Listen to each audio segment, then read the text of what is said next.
Bonjour les bonnes gens. Ça bacouette. Ah, ça bacouette. Ça quoi? Bah, ça bavarde, quoi. Ça bacouette. Ça bacouette.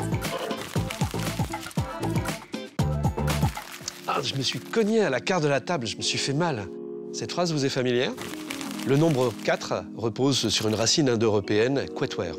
Celle-ci est à l'origine de nombreux mots en latin, à commencer par quatuor, devenu en français 4. Quadrus et quadratus vont désigner une chose qui possède 4 côtés. Le deuxième terme, quadratus, donnera carré en français. Quant au premier terme, quadrus, il donnera quart en français, avec le sens de forme carrée, par exemple la quart d'une chaussure, et celui d'angle, par exemple une prise de quart quand on fait du ski. Ces sens sont spécialisés et rares. Mais dans une grande partie de la Normandie, le nom quart est beaucoup plus commun. Il désigne un angle, un coin, la quart d'un meuble, la quart d'une rue. Le latin quadra, féminin de quadrus, produira pour sa part le verbe quadrare, rendre carré, dont une forme dérivée sera ex quadrare.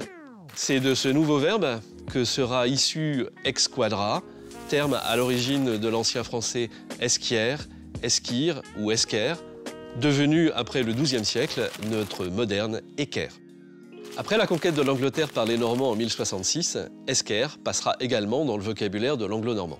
Il prit alors, avec une aphérèse, la forme square, attestée depuis le XIIIe siècle. Désignant d'abord un outil de maçon, le mot s'appliqua ensuite à toute surface ou forme carrée au siècle suivant, avant de prendre, vers 1680, la signification particulière d'espace ouvert quadrilatéral dans une ville ou un parc. Le nom fit la traversée de la Manche en sens inverse un peu plus tard, vers 1765. Prononcé à la française, square, il s'applique à un jardin public peu étendu et figure dans le dictionnaire de l'Académie française depuis 1878.